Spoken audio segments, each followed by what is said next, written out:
Okay, here's your lesson on adding like fractions. Some of them will be positive, some of them will be negative. Step one, you have to have a common denominator. All of your fractions and mixed numbers will have a common denominator in today's lesson, so you really don't have to worry about step one. Then the rest of your notes go into two different methods for solving these. The first is where you stack the fraction or the mixed numbers. Pay attention to the signs because the signs,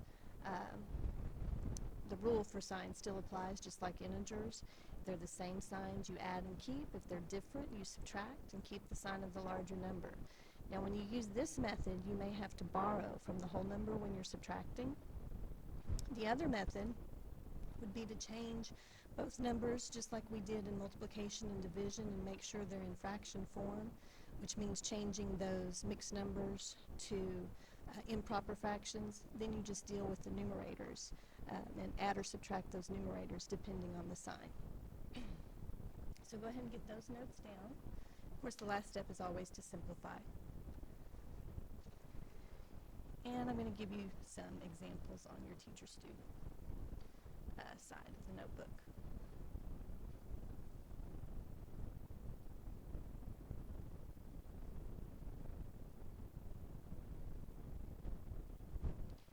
All right, example number one. We'll just start off with something that's already just two fractions. I'm going to do negative 9/11ths plus 8/11ths. Now I already have a common denominator, so I'm going to go ahead and just leave that denominator at the bottom. Then all I have to deal with is these numerators. If I box in these numerators like we did with integers, I really just have a simple integer problem. I've got 9 negatives and 8 positives. I've got more negatives than positives, so I subtract because the signs are different. 9 minus 8 is 1, and because there's more negatives than positives, it would be negative 1/11th. Alright, let's do another one. Let's try, here comes some mixed numbers. Negative 4 and 1/4 plus 8 and 3/4. Alright, now method number one says to stack these things. So the first thing that I have to do is decide how I want to stack them, and I do that by looking at the signs. What I have here is a negative and a positive. So different signs subtract. So when I stack these, I'm going to have to put the 8 and 3/4 on top.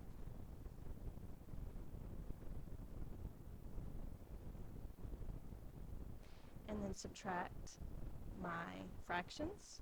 3/4 minus 1/4 is 2/4. And 8 minus 4 is 4. Now this 2/4 will reduce. Step 4 is to simplify. So it's going to be 4 and 1/2. Now my answer is going to be positive because I have more positives than I do negatives. So my answer is 4 1/2. Alright?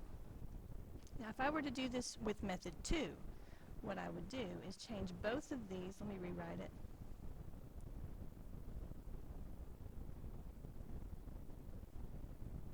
Change both of these to improper fractions. So I've got 4 times 4 plus the 1. So that's 16/17/4. That's negative. Plus, this is 32 plus 3, 35/4. Then keep that 4 as my denominator. Then I just have these numerators to deal with. So I've got 17 negatives, 35 positives. That means signs are different and I have to subtract. So 35 minus 17, just to show it, that's 12. Okay, I have more positives than I do negatives, so this stays positive. I just need to simplify. And I'm not getting the same answer.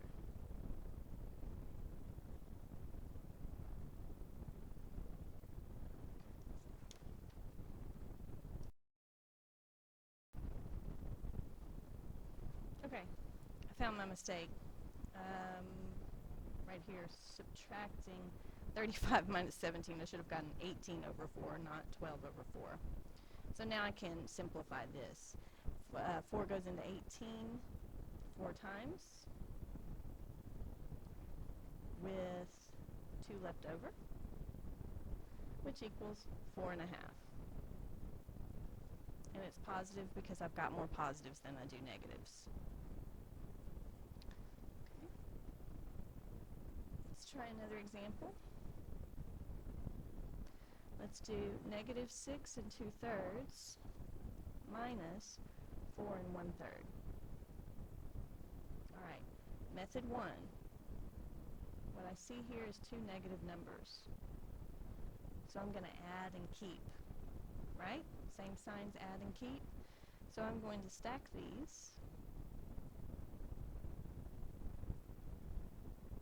And add them like this. Add the fractions.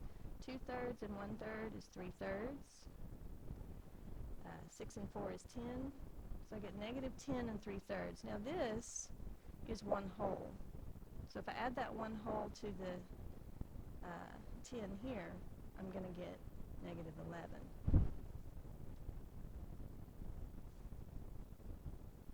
Okay? I'm going to keep going with more paper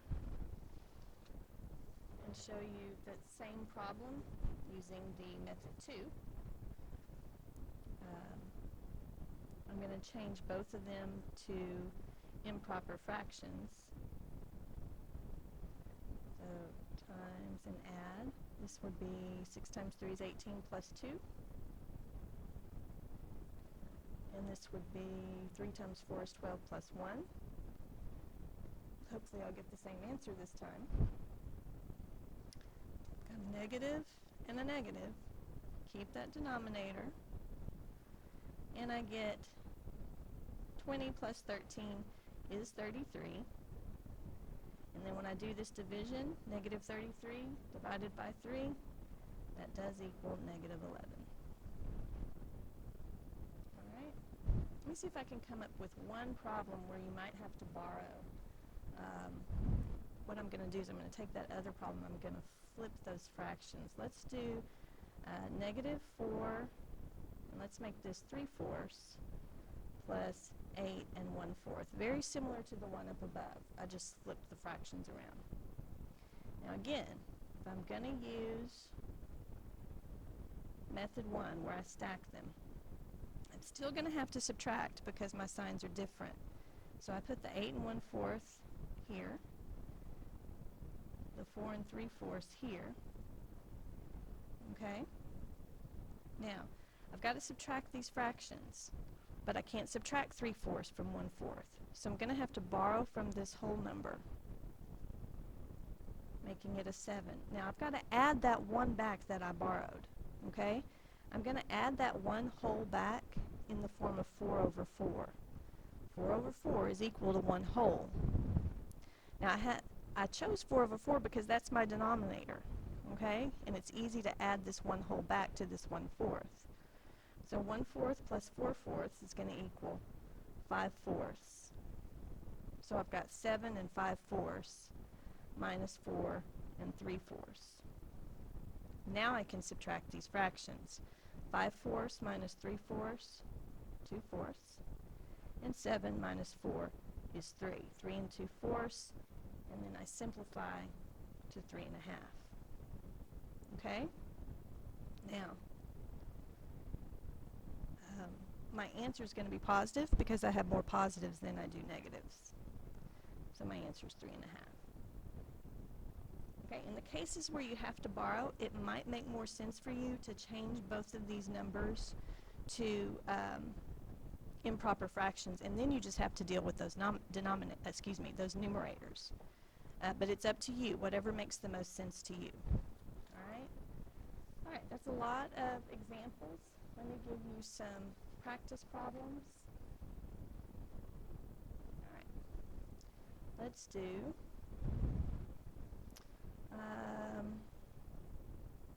negative 2/3 minus 10/3. number 2, let's do, excuse me, 6 and 2/3 plus negative 8 and 1/3. And the last one, let's do 4 minus negative 2 and 1/4. Okay, those look good. That's your lesson, and I will see you tomorrow.